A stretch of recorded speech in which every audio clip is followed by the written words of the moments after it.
하나님의 치유하심이 있습니다. 우리의 육신을 치유하심이 있고 우리의 마음도 치유하심이 있습니다. 우리의 정신을 치유하심도 있고 우리의 신앙을 치유하심도 있고 우리의 삶을 치유하심도 있습니다. 여러 모양이지만 하나님의 고치심이 있습니다. 그런데 하나님의 고치심 가운데 하나님께서 그냥 몸을 고치시고 마음을 고치시고 생각을 고치시는 것만 있는 것이 아니라 그 고치시는 가운데 하나님께서 또 고치시는 역사가 있다는 겁니다. 그 하나님의 또 고치시는 역사가 바로 거룩함이라는 이야기입니다. 그래서 하나님 마음만 고쳐지는 자가 아니라 몸만 고쳐지는 자가 아니라 하나님이 또 고치시는 이 거룩함의 역사가 내 안에 있기를 원합니다.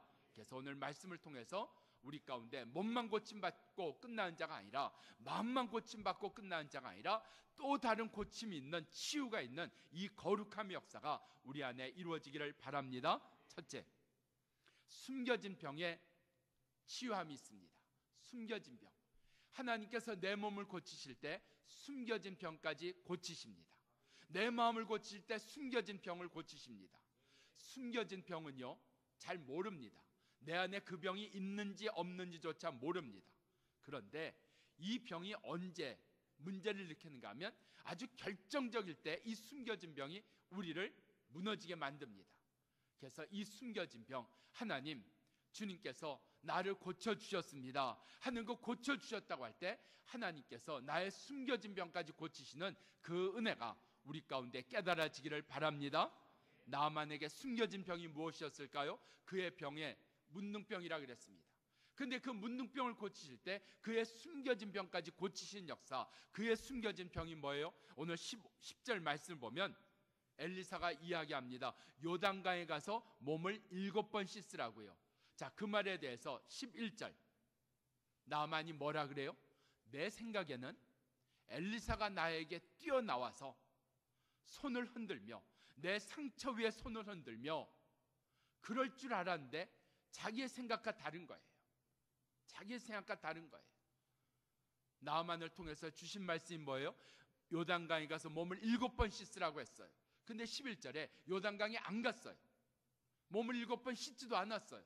그리고 내 생각, 자기의 생각을 이야기하고 있다는 사실입니다. 12절 가면 더 기가 막힌 이야기가 나옵니다. 왜 요단강이냐 이거예요. 요단강 말고 우리나라에 있는 다메섹에 있는 그 강은 더 깨끗하지 아니하냐? 그 강이 더 능력 있지 아니하냐? 그 강에 가서 있으면 더 낫지 않겠느냐? 숨겨진 병이 뭐예요? 온전치 못한 순종입니다. 나만에게 있어서 온전치 못한 순종이 있었어요. 그가 지금 이스라엘까지 오는 순종은 있었는데 이스라엘에 와서 요단강에 가서 몸을 씻으라고 하니까 거절해버리는 거예요. 자기 생각을 이야기하는 거예요. 하나님의 말씀 앞에서 자기 생각을 이야기합니다. 자기에게 더 나은 방법을 이야기합니다. 온전치 못한 순종, 숨겨진 병입니다. 하나님 내 안에 온전치 못한 순종이 있습니다. 어떤 건 순종하고 어떤 건 순종하지 아니하고 내 마음에 들면 순종하고 내 마음에 어긋나면 순종하지 아니하고 기쁘면 순종하고 기쁘지 아니하면 순종하지 아니하고 생각해서 순종하고 내 생각에 맞지 아니하면 순종하지 아니하고 내 상황에 맞지 아니하면 순종하지 아니하고 우리 가운데 오늘 온전치 못한 순종, 이 숨겨진 병이 치유의 역사 가운데 거룩함으로 말미암아 또 다른 치유로 우리 가운데 고침받기를 축원합니다. 그래서 내 안에 숨겨진 병이 있다. 그래서 내 병을 치유하실 때 주님께서 내 몸을 만지시고 내 마음을 만지실 때 주여 이 숨겨진 병까지 고쳐주시옵소서. 내 안에 숨겨진 교만이 있습니다. 숨겨진 온전치 못한 불순종이 있습니다. 하나님 온전치 못한 순종, 이 불순종의 역사가 치유되게 하시고 교만의 역사가 치유되게 하시고 하나님을 기뻐하지 아니함이 치유되게 해 주시옵소서. 그래서 이 숨겨진 병이 치유되는 은혜가 우리 가운데 있기를 축원합니다. 두 번째, 깨달음의 치유가 있습니다. 13절 말씀 보면 나아만이 2번씩이나 분했다, 노여워했다 하는 이야기가 나옵니다. 이 말을 우리 가운데 깨닫게 되면 화를 내면 우리 가운데 치유받는 기회를 잃어버리는구나, 하나님의 은혜를 잃어버리는구나. 그래서 화내서 좋을 거 하나도 없다는 겁니다. 나아만이 두 번씩이나 이야기합니다. 요단강에 가서 몸을 7번 씻으라고. 하나님의 말씀을 들을 때 우리 가운데 옥토와 같이 하나님의 말씀 앞에 아멘 아멘 하는 은혜가 주어지기를 바랍니다. 하나님의 말씀을 놓고 판단하고 하나님의 말씀을 놓고 생각하다가 우리 가운데 기회를 잃어버려요. 치유받는 기회를 잃어버려요. 은혜 받는 기회를 잃어버려요. 나아만이 지금 화가 났습니다. 얼마나 화가 났으면 두 번씩이나 성경은 나아만이 화가 났다 이야기하고 있습니다. 이렇게 화를 내고 결과가 뭐예요? 돌아가자, 다 필요 없다, 그냥 문둥병자로 살겠다는 거죠. 그냥 문둥병으로 살겠습니까? 화를 내니까 그 생각밖에 안 나는 거예요. 그런데 13절에 종들이 와서 이야기합니다. 주인이요, 선지자가, 하나님의 사람이 이것보다 더한 일을 하라고 했으면 하지 않았겠습니까?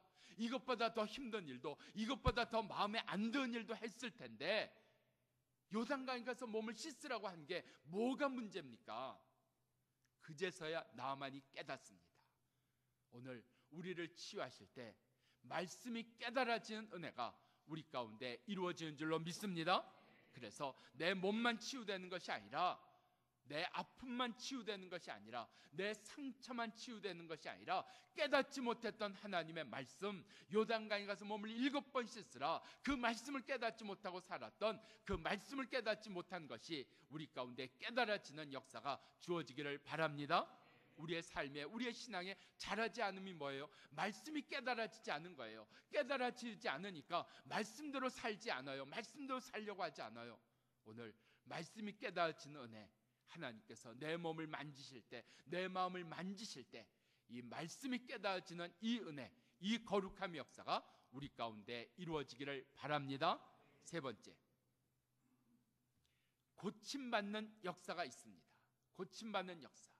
오늘 여기에 보면 14절에 나아만이 하나님 사람의 말씀대로 요단강에 몸을 7번 잠그니 그 살이 어린아이의 살같이 깨끗하여졌더라. 치유됨이 있습니다. 근데 거룩함이라고 얘기하는 게 뭐예요? 또 다른 치유입니다. 그가 하나님의 말씀대로 행해서 치유됐다는 겁니다. 순종함으로 치유됐다는 겁니다. 우리 안에 이 영적 경험이 있어야 됩니다. 이 하늘의 경험이 있어야 됩니다. 이 하나님의 경험이 있어야 됩니다.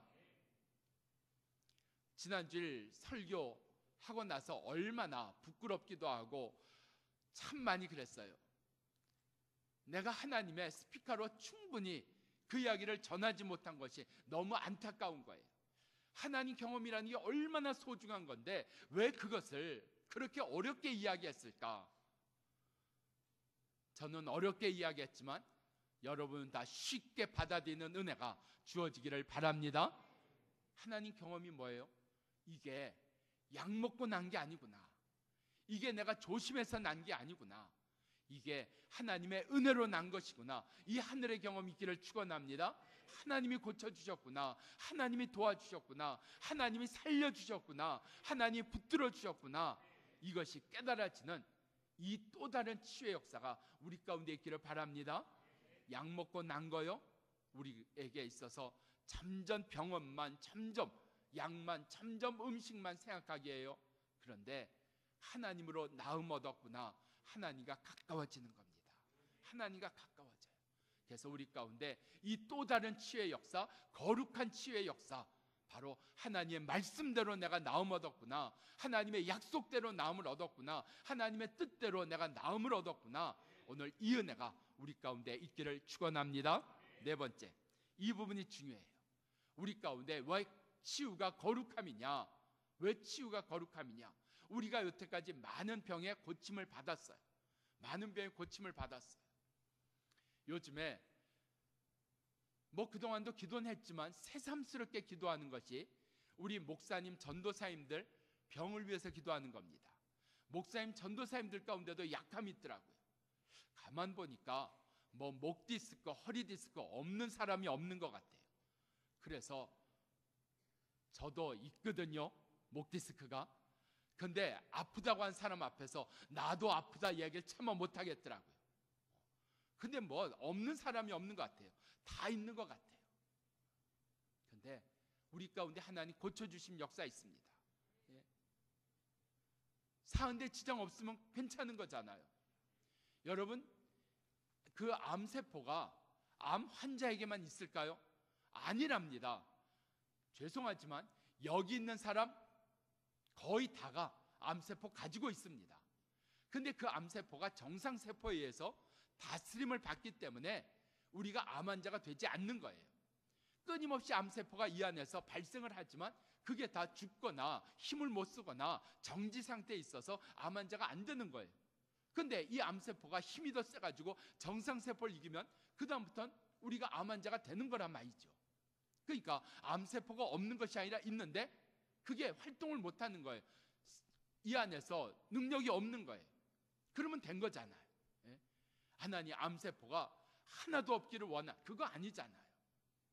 그런데 문제는 그런 하나님의 고쳐주심이 많았는데 그렇게 고침받고 난 다음입니다. 오늘 여기에 나만을 통해서 보여주는 게 이 부분이에요. 구약 성경에서는 나만을 통해서 그가 치유된 다음에 일어난 일이 무엇이냐 너희는 깨달을지니라. 신약 성경으로 넘어가면 사도행전 3장에서 걷지 못하는 안진뱅이가 치유된 다음에 일어난 사건이 무엇이냐 그것을 우리 가운데 깨달으라는 얘기입니다. 그래서 사도행전 3장을 가면 그가 고침받고 난 다음에 성전 안으로 들어가 그가 뛰며 하나님을 찬미했다 그랬어요. 우리 가운데 정말 내가 나음 얻었기 때문에 나음 얻은 것으로 인해서 어떤 삶을 살았냐 변화된 삶이 내게 있었느냐 이게 거룩한 치유입니다. 우리 가운데 나음 얻은 다음에 잊지 말자. 나음 얻은 다음이 굉장히 중요하다는 겁니다. 내가 나음 얻은 다음에 어떻게 살았는가 무슨 생각을 했는가 어떻게 내가 신앙으로 살았는가 오늘 그 역사를 여기 15절 17절 18절에서 세 가지로 우리에게 보여주고 있습니다. 이 세 가지가 있어야 거룩한 치유입니다. 그렇지 아니하면 그냥 육신의 치유로 끝납니다. 마음의 치유로 끝납니다. 세상이 이야기하는 힐링으로 끝납니다. 의외로 자세히 보면 힐링된 것이 더 위험합니다. 왜 위험한가 하면 힐링된 다음에 상처받으면요 걷잡지 못하고 무너집니다. 그래서 힐링됐다고 이야기하는 것 내가 치유됐다고 얘기하는 게 사실은 굉장히 두려운 일입니다. 우리 가운데 오늘 거룩한 치유가 이루어지기를 바랍니다. 그래서 그냥 증상이 없어진 것 그걸 치유라고 얘기하는 그 자리에서 오늘 근원이 치유되는 은혜가 이 거룩한 치유가 이루어지기를 바랍니다. 세 가지 말씀하고 있는데 15절 말씀 내가 이제 이스라엘 외에는 참신이 없는 줄 깨달았습니다. 고백입니다. 고백. 여러분 순모임 시간에 고백이 있기를 축원합니다. 그래서 하나님께서 이런 일을 이루셨다고 그 고백하는 역사 그래서 우리 신앙에서 이 고백하는 일들이 우리의 신앙을 정리해 줍니다. 내 신앙을 분명히 해줍니다. 안개가 끼면 앞이 보이지 않습니다. 내 일이 보이지 않습니다. 내 삶이 보이지 않습니다. 우리의 가족이 사랑해야 될 자가 보이지 않습니다. 그렇게 안개 낀 것처럼 살아간 자리에서 고백으로 말미암아 내 속에 이 안개가 거치는 은혜가 주어지기를 축원합니다. 그래서 이 고백 내가 고침받은 다음에 이런 고백이 내게 있었는가 정말 하나님이 이루셨다고 하는 하나님만 내가 섬기겠다고 하는 이 고백의 역사가 우리 순모임 가운데 여러분의 가정 가운데 이루어지기를 축원합니다. 두 번째 17절 내가 이제부터는 어떠한 예배든지 다른 신에게는 드리지 아니하고 나의 최고의 정성은 나의 최고의 사랑은 나의 최고의 헌신은 오직 여호와께만 드리겠습니다. 결심입니다. 결단이 있어야 됩니다. 그래서 치유받을 때마다 내가 무슨 결단을 해야 되겠는가 하나님이 나를 이렇게 고쳐주셨는데 무슨 결단을 해야 되겠는가 그래서 오늘 결단하는 역사 고침받은 다음에 결단하는 역사 그래서 내가 이 고침받음으로 인해서 또 한 걸음 또 한 번 이 결단하는 은혜가 우리 가운데 있기를 바랍니다. 18절 나만이 내가 용서받기를 원합니다. 근데 무엇을 용서받기를 원했어요? 나의 왕이 나를 의지해서 이방 신상 앞에 절을 하는데 그가 허리를 숙일 때 내가 같이 허리를 숙여야 됩니다. 내가 이제는 이방 신을 절하는 게 아니고 예배하는 건 아니지만 나의 왕이 나를 의지해서 엎드리니까 나도 같이 엎드릴 수밖에 없습니다. 나도 같이 허리를 숙일 수밖에 없습니다. 그때 나를 용서해 주시기를 원합니다. 이게 용서받을 일이에요? 이게 잘못한 일이에요? 아니잖아요. 그런데도 불구하고 나아만은 나를 용서해 주시기를 원합니다. 겸손입니다. 겸손입니다. 그렇게까지 할 필요가 없어요. 이렇게까지 구할 이유가 없습니다. 그런데 이 일에 대하여 나아만은 나를 용서해 주시기를 원합니다. 치유받은 다음에 겸손의 은혜가 우리 가운데 있기를 바랍니다. 그래서 내가 치유받은 다음에 고백하는, 내가 치유받은 다음에 결심하는, 내가 치유받은 다음에 겸손해지는, 그래서 우리 가운데 치유가 거룩하다고 하는 또 다른 치유의 역사를 경험하는 은혜가 우리 가운데 이루어지기를 축원합니다. 기도하십시다.